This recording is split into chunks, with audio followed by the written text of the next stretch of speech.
Sir, तुम्ही सध्या भाजपवर आरोप करताय किंवा सत्ताधाऱ्यांवर आरोप करताय या पक्षफुटी संदर्भात.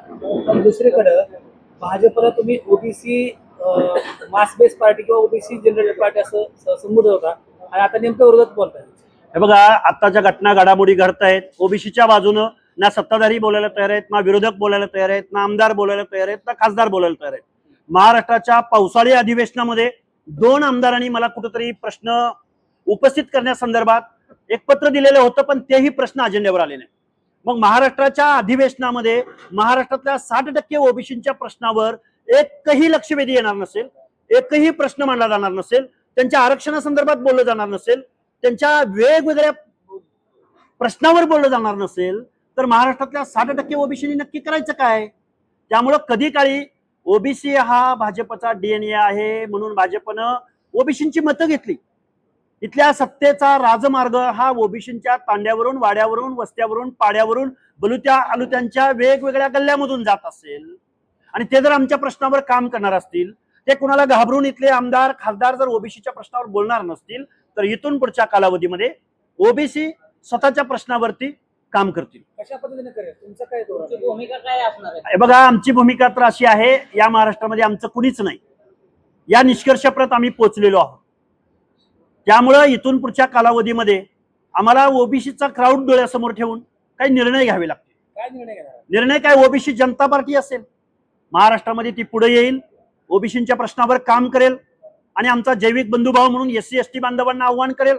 आमच्या एससी बांधवांमध्ये जी काही भांडणं लागलेली आहेत, अरे तुमचं आरक्षण या भाजपनं, इथल्या सत्ताधाऱ्यांनी, इथल्या कारखानदारांनी कधीच लोण्याचा गोळा घेऊन गेलेत. तुम्ही जे भांडताय ते बुडीत निघालेल्या बँकेच्या चेकसाठी भांडताय. आता भाजपचा डीएनए ओबीसी नाही, भाजपचा डीएनए प्रसाद लाड आहे. कशावर? त्या प्रसाद लाडच्या खाजगी कंपन्यांना महाराष्ट्राच्या 1 लाख नोकऱ्या त्या प्रसाद लाडाच्या कंपनीच्या माध्यमातून महाराष्ट्र शासन 1 लाख पोरांना 25,000 पासून 1.25 लाखापर्यंत पगार देत आहे. मग जर नोकऱ्या जर प्रसाद लाडच्या कंपन्या चालवत असतील, तर भाजपचा डीएनए प्रसाद लाड ओबीसीच्या तरुणांच्या प्रश्नावरती, ओबीसीच्या आरक्षणाच्या प्रश्नावरती जर इथं कोण बोलत नसेल, तर फुले शाहू आंबेडकरांच्या महाराष्ट्रामध्ये ओबीसी जनता पार्टी मोठ्या ताकदीनं काम करेल. कधी सुरुवात करणार? लक्ष्मण हाके सातत्यानं राष्ट्रवादीवर एकतर्फी टीका करतायत. मुख्यमंत्र्यांना कधी जाब विचारणार करायला लक्ष्मण? आम्ही आता कुणाबद्दल बोललो मी? आता मी तेच बोलतो ना. गोपीनाथरावजी मुंडे म्हणायचे माधव. आताची भाजपा म्हणते कारखानदार. आताची भाजपा म्हणते शिंदे ठाकरे. काय नुसतं फोडाफोडी.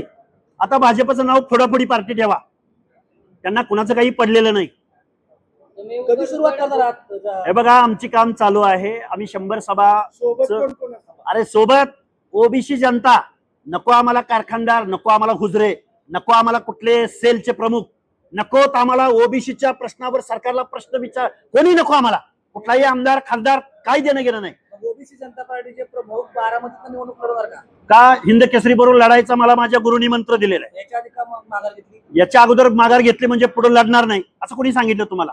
लोकशाहीमध्ये 5 वर्षामध्ये किती निवडणुका येतात जातात, आणि मी काय अजून विधानसभेच्या किती वेळा येतात? खूप वेळा येते. 5 वर्षात किती वेळा येतात? 5 वेळा. 1 वेळा येते विधानसभेची, पण इथं बाई इलेक्शन होती.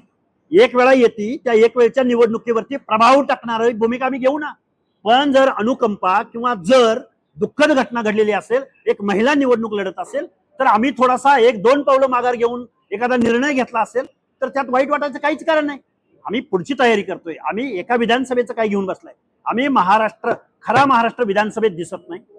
खरा ओबीसीचा प्रतिनिधी महाराष्ट्राच्या विधानसभेत दिसत नाही, देशाच्या लोकसभेत दिसत नाही. गेलं पावसाळी अधिवेशन ओबीसीच्या एकाही प्रश्नावर एक अवाक्षरही चर्चा त्या महाराष्ट्राच्या विधानसभेत झाली नाही. तुम्ही मोठा गंभीर आरोप करताय. मग राज्यातले जे ओबीसी मंत्री किंवा आमदार आहेत ते काम करत नाही, ते खोटे? त्यांना विचारा प्रश्न. तुम्ही कुठला प्रश्न विचारा. ओबीसीचे जेवढे ओबीसीचे फेस आहेत त्यांना प्रश्न विचारा ना. तुम्ही विधानसभेत कुठला प्रश्न विचारा, त्यांचं उत्तर असेल तर मी माझा आरोप मागे घेतो. आम्ही आता कुणाचंही ऐकणार नाही. आम्ही आता कुणाची भीडभाड ठेवणार नाही. जे बोलणार नाही त्यांना आम्ही बोलणार की बाबा हो, तुम्ही जर 60% ओबीसीचे प्रश्न महाराष्ट्राच्या विधानसभेमध्ये मांडणार नसाल तर आम्हाला आमचा विचार करू द्या ना. सर्व ओबीसी जनता लक्ष्मण हाकेबरोबर जाईल का? कारण की ओबीसीचे नेते आहेत, सत्ताधाऱ्याबरोबर आणि मोठ्या पक्षाबरोबर दावणीला बांधले गेले. ओबीसीचे नेते सत्ताधाऱ्यांबरोबर, कारखानदारांबरोबर, वतनदारांबरोबर त्यांना शुभेच्छा आहेत. ओबीसीचं आरक्षण संपलेलं आहे. या संदर्भात जर ते भूमिका घेणार नसतील, ओबीसींना सुद्धा विचार करावा लागेल. खूप प्रेमाने बोलतोय मी या गोष्टी, ओबीसीच्या नेतृत्वासंदर्भात सुद्धा बोलतो. तुम्ही जर ओबीसीचे फेस असाल, तुम्ही जर ओबीसी फेसलेस ओबीसीचे नेतृत्व म्हणून जर तुम्ही कायद्याच्या सभागृहात असाल, तुम्ही बोलणार कधी? सांगा ना आम्हाला, कधी कुठे बोलणार? तुम्ही विधानसभेत बोलणार नाही, तुम्ही पत्रकार परिषदेत बोलणार नाही, तुम्ही जाहीर सभेत बोलणार नाही, मग तुम्ही ओबीसीचे नेते कसले? आज रोजी ओबीसीच्या मुलांना इंजिनिअरिंगला आणि मेडिकलला ऍडमिशन घ्यायला एक कास्ट व्हॅलिडिटी लागते. त्या कास्ट व्हॅलिडिटीचं ओबीसीसाठी 4 दिवसाचा कालावधी, 4 दिवसामध्ये व्हॅलिडिटी सबमिट करावी लागते. पण जरांगे पाटलाच्या कृपेनं जे 9 ओबीसी म्हणून आता येत आहेत त्यांना 6 महिन्याच्या व्हॅलिडिटीसाठी कालावधी.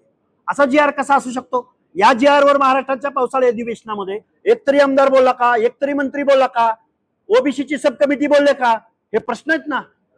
त्यामुळे ओबीसीच्या प्रश्नावर जर कोणी काही बोलणार नसेल, ओबीसी जनता पार्टी निश्चित महाराष्ट्रामध्ये फुले शाहू आंबेडकरांचा महाराष्ट्र, ओबीसींचा 60% लोकसंख्या आमची आहे आणि 60% लोकसंख्येच्या प्रश्नावर जर कोण बोलत नसेल, अधिवेशनामध्ये एवढा पैसा खर्च होत असेल, तिथून काही आउटपुट निघत नसेल, तर आम्ही काय केलं पाहिजे? आम्हाला पर्याय द्यावा लागेल.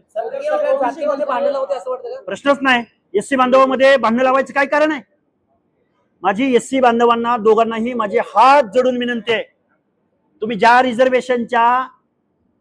रिझर्वेशनसाठी भांडताय, ज्या भांडणातून तुम्हाला लाभ मिळेल अशी आशा आहे, अरे ते सगळे नोकऱ्या सगळ्या या इथल्या सत्ताधाऱ्यांनी आउटसोर्सिंगच्या माध्यमातून खाजगीकरणाद्वारे अरे नोकऱ्या कधीच संपलेत दादा हो. स्वर्गीय उपमुख्यमंत्री अजित पवार ज्यावेळेस अर्थमंत्री होते त्यावेळेस तुम्ही अजित पवारांना टार्गेट करत होता, ओबीसीला निधी दिला जात नाही महामंडळाला.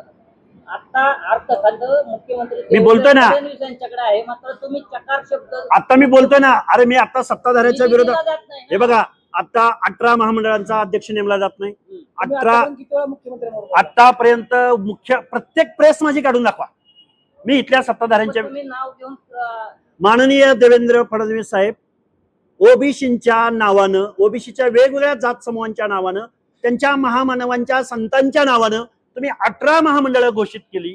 त्या महामंडळांना तुम्हाला अध्यक्ष भेटत नाही, त्याला कार्यालय भेटत नाही, त्याला एक साधा शिपाई भेटत नाही, त्याला 1 रुपयाची बजेटरी तरतूद मिळत नाही.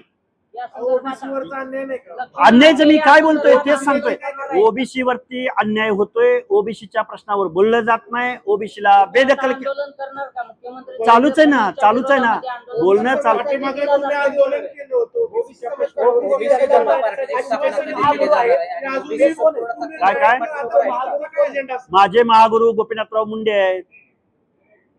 तुम्ही आता सांगितलं ओबीसी तुम्ही जनता अनेक पार्टी काढणार आहे, पण तुम्हाला काय वाटतं का OBC अनेक महागुरु आहेत ना. काढणार आहे? चळवळीमध्ये ज्याने सर्वसामान्य माणसांच्या लढाया लढल्या, ती सगळी माणसं आमचे गुरु असू शकतात ना. कोणत्या दिवशी पार्टी स्थापना करतात? अरे येऊ घातलेल्या कालावधीमध्ये हे तुम्हाला सगळं बघायला भेटेल. कुठे करा? आणि कुणाला तरी आमदार होण्यासाठी, कुणाला मंत्री होण्यासाठी, कुणाला मुख्यमंत्री होण्यासाठी, कुणाला खासदार होण्यासाठी, कुणाला MLC मिळण्यासाठी आमच्या पार्टीची घोषणा नसेल, तर सर्वसामान्य माणसांच्या प्रश्नावरती काम करण्यासाठी ओबीसी जनता पार्टीची घोषणा असेल. आणि कुणाचे लाड पुरवण्यासाठी, कुणाला मुख्यमंत्री होण्यासाठी अजिबात नाही. सोबत कोण कोण? ओबीसी जनता, SC ST बांधव,